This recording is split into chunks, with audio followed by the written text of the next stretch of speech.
I paid $18,000 for my wife's family vacation to Italy. At the airport, her mom said, "Actually, you're not coming. This is family only." $18,000 for flights, hotels, tours, everything. Then they told me to go home because I'm not really family. My name is Jason Mitchell. I'm 34 years old. 6 months ago, I paid $18,000 for my wife's family to take a vacation to Italy. 7 people, business class flights, luxury hotels in Rome, Florence, and Venice, private tours, wine tastings, everything first class. I maxed out 3 credit cards to make it happen, used my entire year-end bonus, borrowed from my savings. Because my wife's mother said they wanted me to be part of the family, to bond with them. And could I help with costs since it was her 60th birthday trip? I thought this was my chance to finally be accepted, to prove I was worthy of their daughter. The day we were supposed to leave, we all met at the airport. I had my luggage, my passport, my boarding pass, ready for 2 weeks in Italy with my wife's family. That's when my mother-in-law pulled me aside. "Jason, we need to talk. This trip is really about blood family bonding. We think it's best if you don't come. We'll pay you back eventually." Her husband knew. Her other kids knew. They'd planned this. My wife stood there silent, then said, "Maybe it's for the best. My family needs this time together." They boarded the plane I paid for, left me standing at the airport, with $18,000 in debt and a marriage that just ended. This is the story of what happens when you try to buy acceptance from people who never intended to accept you. My wife's name is Amanda. We've been married for 3 years, together for 5. We met through mutual friends. She was sweet, funny, easy to talk to. We clicked immediately. She worked in marketing. I worked in software development. Both of us doing well in our careers. Similar life goals, similar values. Or so I thought. We dated for 2 years before getting engaged. It was good. We were happy, compatible in all the ways that matter. But meeting her family was complicated from the start. Her mother Patricia was the matriarch, controlling, judgmental, had opinions about everything and made sure everyone knew them. Her father Tom was quieter, but just as judgmental. He'd make subtle digs disguised as jokes. "So you're a programmer? Must be nice sitting at a computer all day. Not exactly hard labor." Her sister Brittany was 31, married to a guy named Derek who came from money, old money. They lived in a huge house her parents helped them buy. She loved reminding everyone about their lifestyle. Her brother Kyle was 28, single, still figuring out his career. But he was the golden child, could do no wrong in their eyes. And then there was me, the boyfriend, the outsider, the guy who wasn't quite good enough for their Amanda. I didn't come from money. My parents were middle class. Dad was a teacher. Mom was a nurse. They worked hard, lived modestly, saved for retirement. Good people, not wealthy. I went to state school, not Ivy League. Worked my way through college. Graduated with debt that I paid off over 5 years. Got a good job in tech. Made decent money.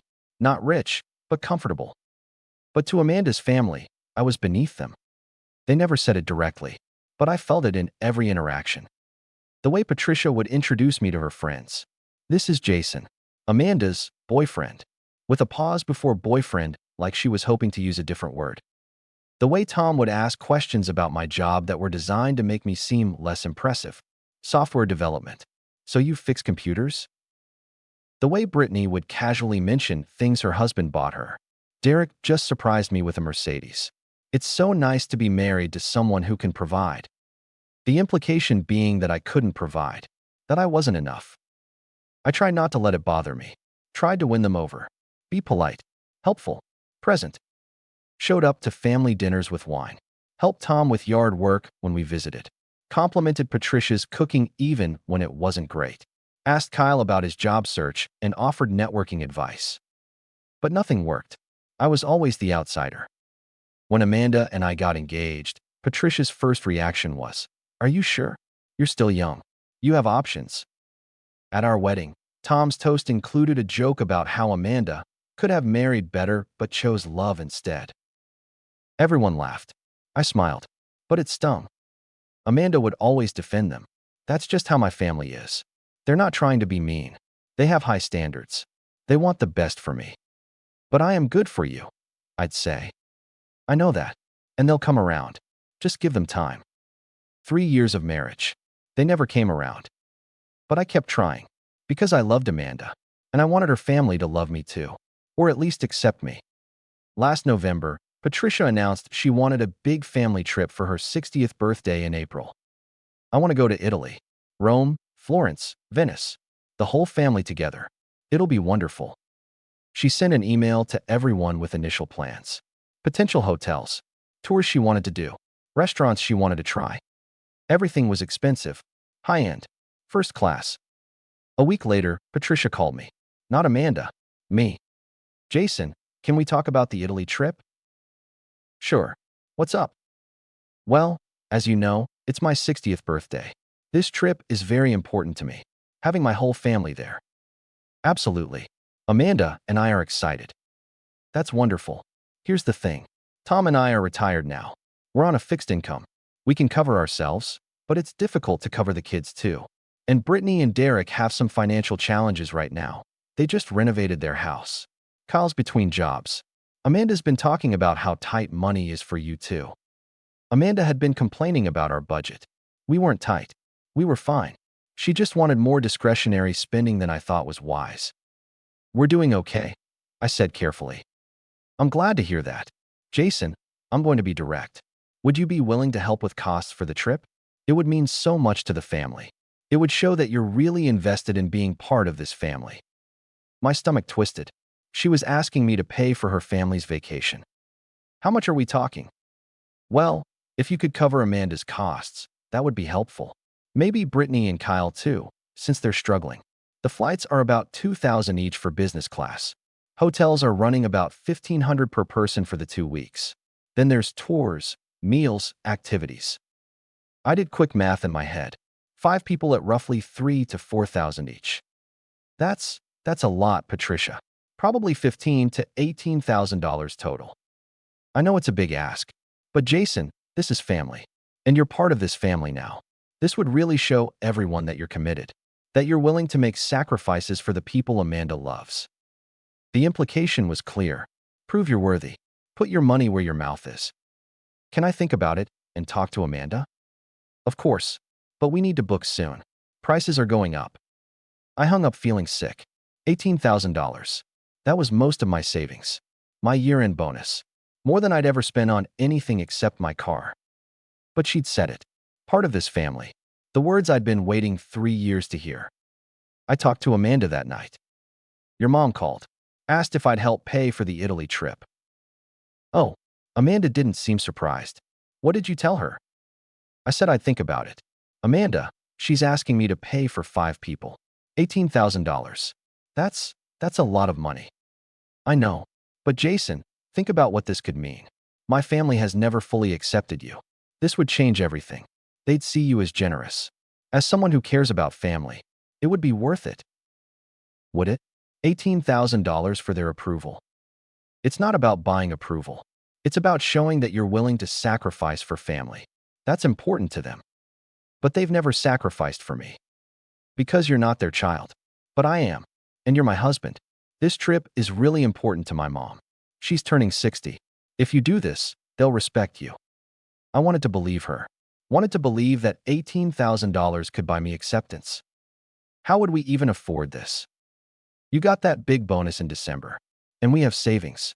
And you could use a credit card if needed. We'll pay it off. Amanda, that's our emergency fund. That's our down payment savings for a house. We can save again. But this opportunity won't come around again. Please, Jason, do this for me. For us. I looked at my wife. The woman I loved. The woman who wanted me to be accepted by her family as much as I did. Okay, I'll do it. She hugged me. Thank you. This is going to change everything. I called Patricia the next day. Told her I'd cover the costs for Amanda, Brittany, and Kyle. And for her and Tom too, since she'd mentioned being on a fixed income. Jason, that's so generous. You're covering all of us. I want this to be special for your birthday. Consider it my gift to you. That's incredibly kind. The family is going to be so impressed. You're really stepping up. I felt good, like I was finally doing something right in their eyes. Over the next few weeks, I became consumed with planning this trip, making it perfect, making it something that would finally earn their respect. I booked everything myself, spent hours researching, reading reviews, comparing prices, trying to maximize value while still making it special. 7 business class tickets to Rome. I initially found fares for $4,000 each, $28,000 total. My stomach dropped looking at that number. $28,000. More than half my annual salary after taxes. Impossible. I spent entire evenings searching for better deals. Different airlines, different routing, red ice, connections. Finally found decent business class fares for $2,000 each. Still expensive, but manageable. $14,000 for 7 people. That was already more than I'd ever spent on anything except my car. But I kept going. Hotels. Patricia wanted nice places, central locations, not hostels or budget chains. I looked at luxury 5-star hotels first, the ones she'd mentioned in her initial planning emails. $300 to $400 per night, times 14 nights, times 7 people. Well, technically 3 rooms, so split between couples and siblings. Even with room sharing, we were looking at $15,000 to $20,000 just for hotels. I couldn't afford that on top of flights. I downgraded. 4-star hotels. Nice, but not luxury. Central locations, but smaller rooms. Still expensive. About $200 per night per room. With 3 rooms for 2 weeks, that was still $8,000 to $9,000. I found deals. 3-star hotels with good reviews. Boutique places that were clean and charming, but not opulent. Brought hotel costs down to about $1,000 per person for the 2 weeks. $7,000 total. So $14,000 for flights. $7,000 for hotels. $21,000. I sat at my kitchen table at midnight, looking at these numbers, feeling sick. $21,000. More than I had in savings. More than my year-end bonus. More than any reasonable person would spend on someone else's vacation. But Patricia's words echoed in my head. This would really show everyone that you're committed. I started cutting costs elsewhere. Looked at economy flights instead of business class. Brought flight costs down significantly. Found economy tickets for about $800 each. $5,600 total for 7 people. But then I thought about the optics. About Patricia telling her friends about the wonderful trip Jason paid for, and then mentioning we flew economy. About it seeming cheap. I compromised. Found premium economy with upgrade options. $1,200 per ticket. $8,400 total. Better than $14,000. Still nice enough to seem generous. So $8,400 for flights. $7,000 for hotels. Just under $16,000. I could make that work. Barely. My year-end bonus was $8,000 after taxes. I'd been planning to put it toward a down payment fund. Amanda and I had been talking about buying a house. That dream felt distant now. This trip felt immediate. Necessary. I had about $6,000 in savings. My emergency fund. The money I'd carefully accumulated over 3 years of working. The safety net I'd built in case of job loss or medical emergency or car trouble. That got me to $14,000. Still $2,000 short. Credit cards. I had 3 cards with varying limits and balances. One card had a $15,000 limit with about $6,000 available. Another had $10,000 with most of it available.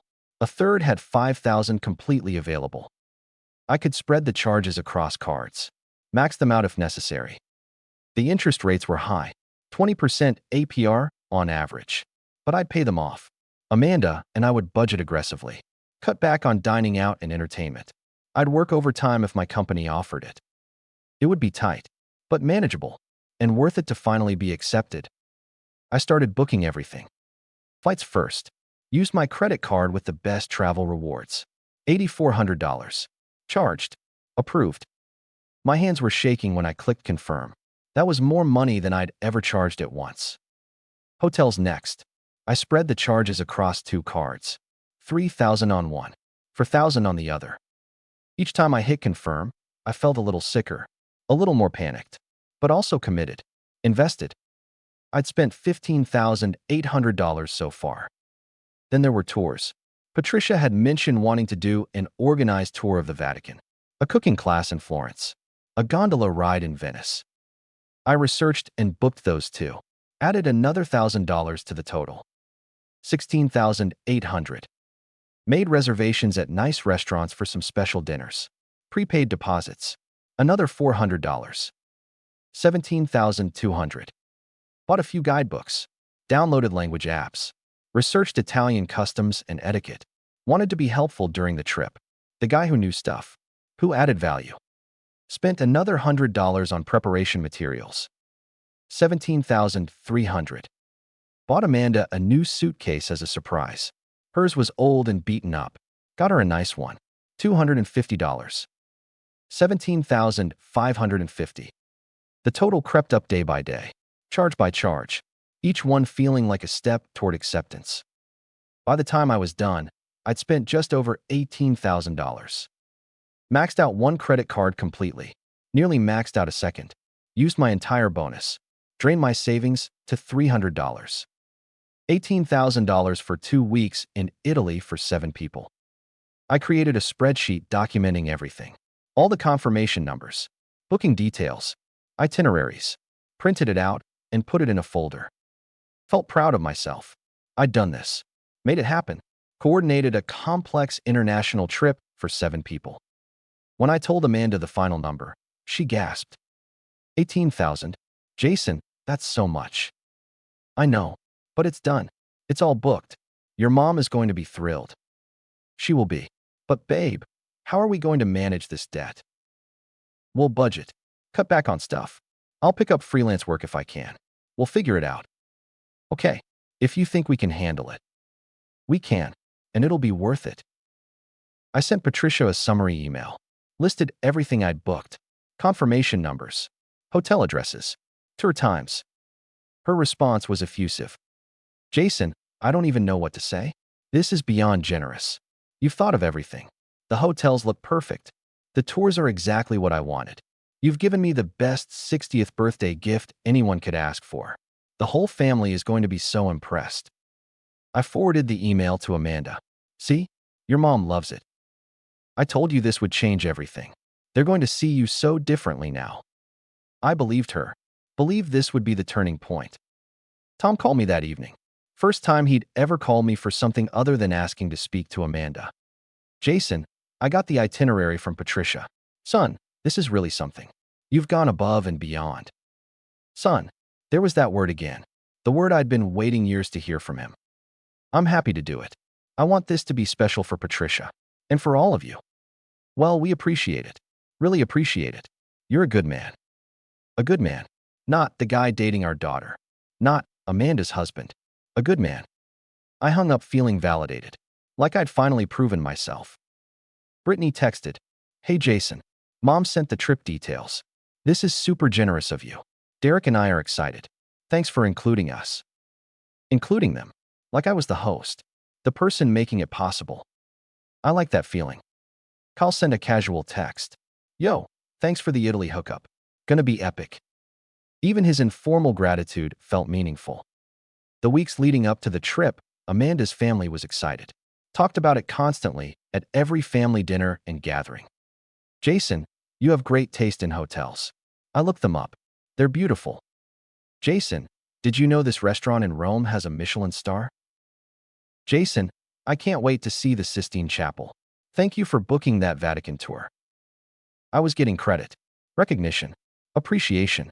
Finally, I joined all their planning conversations enthusiastically, suggested additional restaurants I'd researched, shared articles about hidden gems in Florence that weren't in typical guidebooks, talked about the art museums I wanted to see, the historical sites, the food markets. Everyone seemed receptive, happy to have my input, happy to have me involved. Patricia started saying things like, when we all get to Rome, and our family trip, like I was included, like I belonged. I'd never felt more accepted by them. 2 weeks before departure, we had a big family dinner at Patricia and Tom's house to finalize last-minute details. I brought wine, expensive wine, Italian wine to get everyone in the mood. Over dinner, we went through the itinerary day by day, confirmed everyone knew the meeting times for tours, discussed packing tips, talked about exchanging currency and using credit cards abroad. I was helpful, knowledgeable, the person who'd done all the research and planning. After dinner, Patricia raised her glass for a toast. I want to thank Jason for making this trip possible. His generosity has given us this incredible opportunity. This is truly the trip of a lifetime, and it wouldn't be happening without him. We're so grateful to have him in our family. In our family. Those words. Finally. Everyone raised their glasses. To Jason. They clinked glasses with me, smiled warmly. Even Tom gave me an approving nod. I felt like I'd arrived, like I'd finally made it past the barrier they'd kept between us. That night, driving home, Amanda squeezed my hand. See, I told you this would change everything. My family loves you now. It feels good, really good. I think this trip is going to be amazing. It will be. Thank you for doing this. I know it was a lot of money, but you've bought something more valuable than a trip. You've bought acceptance. Bought acceptance. The phrase should have bothered me, but it didn't, because it worked. I'd finally found the price of admission to Amanda's family, and I'd paid it. The night before the trip, Amanda and I packed together. Are you excited? She asked. Yeah, really excited.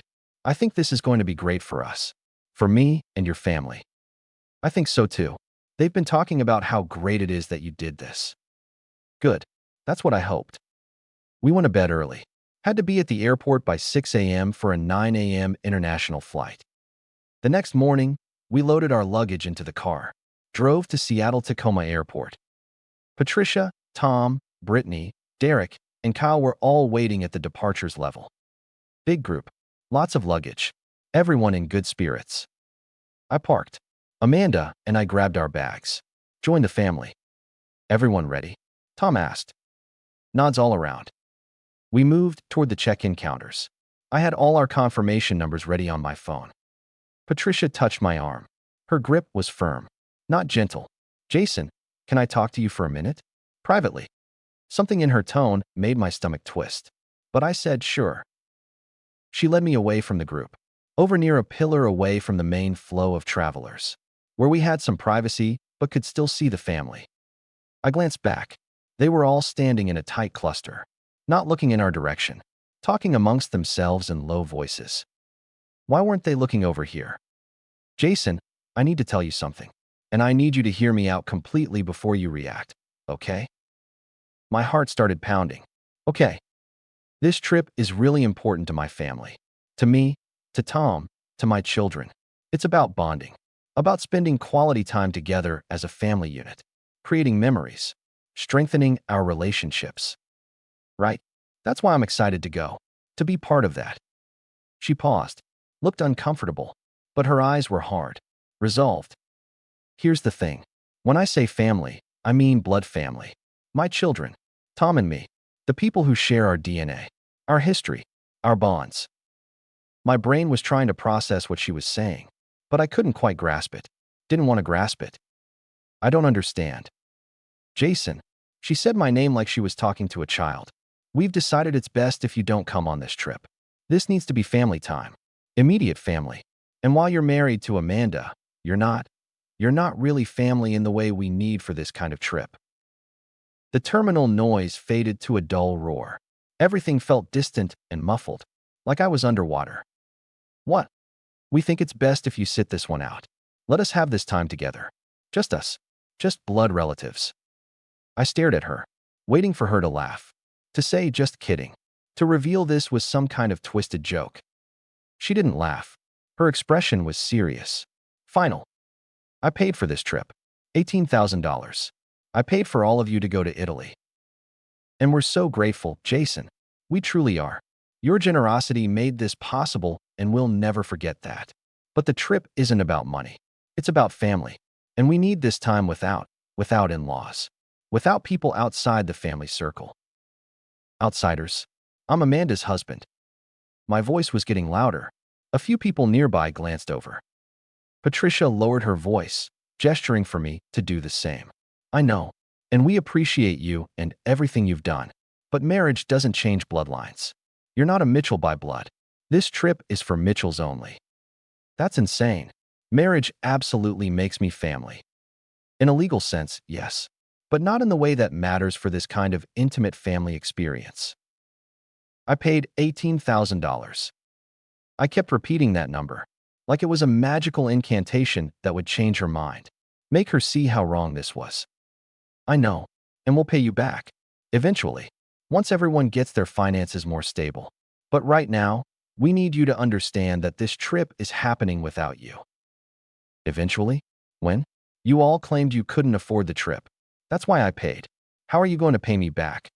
We'll figure it out over time. Monthly payments maybe. We'll work something out. But Jason, the immediate issue is that you need to go home. The trip is happening, just not with you. I looked over at the group again. They were still avoiding eye contact. Tom was looking at his phone. Brittany and Derek were examining the departure board. Kyle was on his phone too. Amanda was looking down, at her feet, her shoulders hunched. She knew. They all knew this was happening. Did everyone know about this? Did Amanda know? Patricia hesitated, then nodded. We discussed it as a family, yes. Last week. We all agreed this was the right decision. Last week, while I was excited about the trip, while I was making final preparations, while I was imagining myself finally being accepted, they were planning to exclude me. I walked away from Patricia, directly to the group. To Amanda. You knew about this? She finally looked up. Her eyes were red, like she'd been crying, or was about to. Jason, I tried to talk to them. I really did. But they really think this trip should be just blood family. And maybe they're right. Maybe it's for the best. For the best?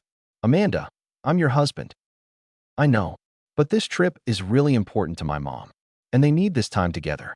You could use the time to relax at home, catch up on work projects, get ahead on things. I couldn't believe what I was hearing. My wife, the person who'd promised to love and honor me, to be my partner, was siding with them. I paid $18,000. We'll pay you back. I promise. Once we all get our finances sorted out. When will that be? You don't have any money. Your family doesn't have any money. That's why I paid. Tom stepped forward, inserted himself between Amanda and me. His voice was measured, calm, the voice of authority, the patriarch handling a difficult situation. Jason, I think you're being a bit dramatic. You're making a scene at the airport. People are staring. Let's all be adults about this. Be adults? You used me. You conspired as a family to take my money and then exclude me. Nobody used you. You offered to pay. We accepted, gratefully, but we never promised this would be your trip. Patricia specifically told me this would show I'm committed to the family, that it would make me part of the family. And you are. But being part of the extended family doesn't mean you're entitled to every family gathering. Brittany looked embarrassed by the confrontation, worried about appearances. Jason, please keep your voice down. People are staring. This is embarrassing. Embarrassing? You want to talk about embarrassing? How about taking someone's money and then telling them they're not welcome? Derek, Brittany's husband, spoke up. He'd been quiet this whole time. Look, man, I get that you're upset, but this is kind of their family thing. I'm not going either. It's just their kids and parents. I stared at him. You're not going? Nah. Brittany and I talked about it. This is a Mitchell family trip. I'm just married in. Like you. So I'm sitting it out too. That was a lie. Derek was absolutely going. I'd booked his ticket, made his hotel reservation. But they were using him as cover, as justification for excluding me. That's not true. You're going. I booked your ticket. Derek shrugged. Plans changed, man. Kyle finally spoke. His tone was casual, dismissive, like this was no big deal. Dude, it's not personal. It's just a family thing. You're taking it way too personally. It's completely personal. I'm being excluded after paying for all of you. Patricia's voice hardened. The sympathetic tone was gone. Now she was commanding. Jason, you're causing a scene. We've made our decision. It's final. You're not coming on this trip. We need you to go home. Now, we're going to check in and board our flight. Our flight that I paid for. Yes, and we're grateful, but it doesn't change anything. I turned to Amanda one more time. My wife. My partner. The person I'd vowed to spend my life with. Amanda, are you really going to get on that plane without me? After everything? She looked torn, conflicted. For just a moment, a brief, flickering moment, I thought she might choose me, might stand by my side and tell her family this was wrong. Then her mother touched her arm. whispered something in her ear. And Amanda's face changed. Hardened. Resolved. I think it's best for everyone. I'm sorry, Jason. I really am. But this is important to my family. What about our family? What about us? We'll be fine. It's just 2 weeks. We'll talk when I get back. She picked up her luggage, turned toward the check-in counter. One by one, they all followed. Patricia, Tom, Brittany, Derek, Kyle. They checked in, used the confirmation numbers I'd provided, printed boarding passes for tickets I'd bought with maxed-out credit cards, for hotels I'd reserved with my depleted savings, for a trip I'd spent weeks planning. I stood there, in the middle of Seattle-Tacoma Airport Terminal, surrounded by hundreds of travelers rushing to catch flights, families reuniting, couples heading off on adventures. And I was alone. My luggage sat at my feet. My passport was in my pocket. My boarding pass, now completely useless, was in my hand. $18,000 in debt. And my wife was walking through security without me. I watched them disappear into the security line, watched them place their bags on the conveyor belt, watched them walk through the metal detector. Not one of them looked back. Not one. I don't remember driving home. I was on autopilot. Numb. Got back to our apartment. Unpacked my luggage that never went anywhere. Sat on the couch. Stared at the wall. My phone buzzed. A text from Patricia. We're boarding now. I know you're upset, but you'll understand eventually. This was necessary. Thank you again for your generosity. The audacity. The absolute audacity. Over the next 2 weeks, they posted constantly on social media, living their best lives on my dime. Day 1, photos from the plane, business class seats, champagne glasses, off to Italy, dream trip, smiling faces, excitement. Day 2, photos from Rome, the Colosseum at sunset, group photo in front of the ancient amphitheater. First day in Rome, and it's already magical. Day 3, Vatican photos, Sistine Chapel ceiling, St. Peter's Basilica, the tour I'd carefully researched and booked. The art here is breathtaking. Day 4, fancy dinner at the Michelin star restaurant I'd made reservations at. Food photos, wine photos, best meal of our lives. Day 5, Trevi Fountain, Spanish Steps, Pantheon, classic tourist shots. Everyone looking happy and relaxed. Day 6, Florence, the Duomo, Brunelleschi's dome, Renaissance art everywhere we look. Day 7, Uffizi Gallery, Michelangelo's David at the Accademia, the cooking class in Tuscany that I'd booked, learning to make fresh pasta from Italian grandmothers. Day 8, Tuscany wine tour, vineyards, sunset over rolling hills, wine tasting at 3 different wineries. This region is paradise. Day 9, back to Florence, more museums, Ponte Vecchio, gelato photos, could stay here forever. Day 10, Venice, Grand Canal, arrival by water taxi, the most beautiful city we've ever seen. Day 11, St. Mark's Square, Doge's Palace, the gondola ride I'd prepaid for.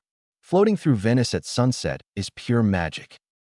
Day 12, Murano Glass Factory Tour, Burano lace shops, more canals, more photos. Every corner of this city is a postcard. Day 13, last full day in Venice. Final fancy dinner. Can't believe this trip is almost over. Day 14, travel day home. Already planning our return trip. Italy will miss you. Every single photo, every single caption. They were having the time of their lives. On my money, without me. Amanda posted a photo with her whole family at the Trevi Fountain. All of them together. Making wishes, throwing coins. The caption read, making memories with the people I love most. So grateful for this time together. Red heart. The people I love most. Not including me. The person who made the entire trip financially possible. I stared at that photo for a long time. The casual cruelty of that caption. The erasure of my existence. My contribution. I commented on the post. My anger finally boiling over into public visibility. Glad the $18,000 I paid is being put to good use. Hope you're all enjoying yourselves. The comment sat there for maybe 20 minutes. Then it was deleted. I commented again. Interesting that you deleted my comment. Does your family know I paid for this entire trip and then was uninvited at the airport? That comment stayed up for an hour. People started responding. Wait, what? What happened? Jason, are you serious? Why aren't you on the trip if you paid? Then Amanda blocked me from seeing her Instagram, locked down her privacy settings. I could still see Patricia's posts, and Brittany's, and Kyle's. I commented on Patricia's Coliseum photo. Beautiful place. Glad the $18,000 I contributed allowed you to experience it. She didn't delete the comment, but she didn't respond either. Other family friends started commenting on my comment. Jason paid for the trip? Why isn't Jason there? Patricia, what's going on? Patricia posted a vague response. Family trips can be complicated. We're grateful for everyone's support and generosity. Everyone's support. Like I was one of many contributors, not the sole funder of the entire vacation. I spent those 2 weeks in a fog. Went to work because I had to.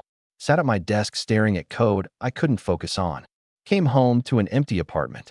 Sat in silence. Looked at my credit card statements. $18,000 in debt spread across 3 cards. Interest accruing daily. Roughly $300 in interest in just the first month. The minimum payments alone were over $400 per month.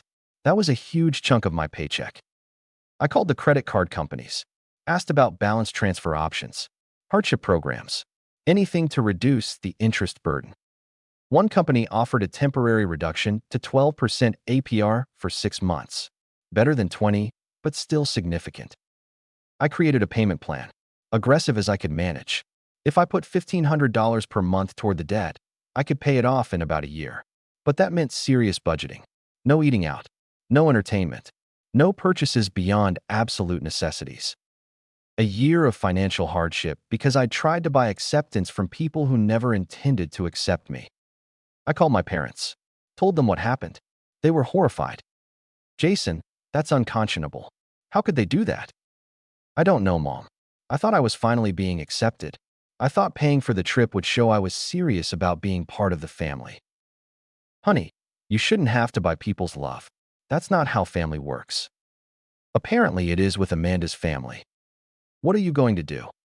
I don't know. Amanda comes back in a few days. I guess we'll talk then. But I don't see how we come back from this. I'm so sorry, sweetheart. You deserve so much better than this. My dad got on the phone. Son, you need to protect yourself financially. Get everything in writing. If they promise to pay you back, get it in writing. Legally binding if possible. I will, Dad. But I knew they'd never pay me back. Even if they promised. Even if they signed something. They'd taken what they wanted. I was disposable now. When Amanda came home from Italy, she acted like nothing was wrong. The trip was amazing. Italy is so beautiful. You would have loved it. I stared at her. You left me at the airport. Jason, don't be dramatic. You're making this a bigger deal than it is. I paid $18,000 and you excluded me. We'll pay you back. When? How? You don't have any money. That's why I paid in the first place. We'll figure it out. Over time. Amanda, your family used me. And you let them. They didn't use you. They included you in the planning. You chose to pay for the trip. Nobody forced you. Your mother specifically asked me to pay. She said it would make me part of the family. And you are part of the family. But sometimes family needs time together without in-laws. That's normal. After I paid? That's not normal. That's cruel. She sighed. I don't want to fight about this. What's done is done. Let's move forward. But I couldn't move forward. I looked at her differently now. Saw someone who chose her family over her spouse. Who stood by while they humiliated me. Who benefited from my generosity and then discarded me. We tried counseling. The therapist was shocked when we explained what happened. Amanda, you allowed your family to exclude your husband from a trip he financed. It wasn't about excluding him. It was about family bonding. But he's your family too. Your primary family. Your spouse comes before your family of origin. Not in my family. We're very close. The therapist looked at me. Jason, how do you feel about this? Betrayed. Used. Disrespected. Like my wife doesn't actually consider me her family. Amanda rolled her eyes. You're being so sensitive about this. We stopped going to counseling after 3 sessions. Amanda said the therapist was biased against her. I filed for divorce 2 months after they got back from Italy. Amanda was shocked. Over this. You're ending our marriage over one trip. You chose them over me. Stood by while they humiliated me. Took my money and excluded me. Yes, I'm ending our marriage over this. This is ridiculous. You're throwing away our relationship because of your pride. My pride? Amanda, this isn't about pride. This is about respect. You don't respect me. Your family doesn't respect me. And I'm done begging for it. Fine, if that's what you want. The divorce was finalized 4 months later. We had no kids, no shared assets except our apartment, which we rented. Simple dissolution of marriage. I kept the $18,000 in debt. She didn't offer to help pay it. Her family never paid me back. Not a cent. Not even an apology. Patricia sent me one text after the divorce was final. I'm sorry things didn't work out between you and Amanda. We never meant to hurt you. We hope you can move on and find happiness. Never meant to hurt me. After planning my exclusion, taking my money, destroying my marriage. I blocked all of them, deleted them from social media, removed every trace of that family from my life. It's been 6 months now. I'm still paying off the debt. Will be for another year at least. I'm in therapy, working through trust issues, anger, shame at being so naive. I haven't dated. Can't imagine trusting someone enough to introduce them to family again. People ask what happened to my marriage. I tell them the truth. I paid for a family vacation and they uninvited me at the airport. Some people are horrified. That's insane. How could they do that? Others are skeptical. There must be more to the story. Why would they do that? There isn't more to the story. That's exactly what happened. A family used me for money, excluded me at the last moment, and my wife allowed it. My name is Jason Mitchell. I'm 34 years old. I paid $18,000 for my wife's family to go to Italy. At the airport, they told me I wasn't coming. Blood family only. My wife chose them over me, boarded the plane I paid for, left me standing there alone. And I have $18,000 in credit card debt to show for it. Have you ever been used for money by family? Have you ever had someone take your generosity and throw it back in your face? Have you ever been excluded after sacrificing everything to be included? Share your story in the comments. Because some people see kindness as weakness, see generosity as an opportunity, and they'll take everything you offer and still tell you you're not enough. If you believe that you can't take someone's $18,000, use it to fund your vacation, exclude them at the airport, and act like they're being dramatic for being upset, hit that like button and subscribe. Because some betrayals are unforgivable. And sometimes the people who hurt you the most are the ones you love the most. #my $18,000 betrayal.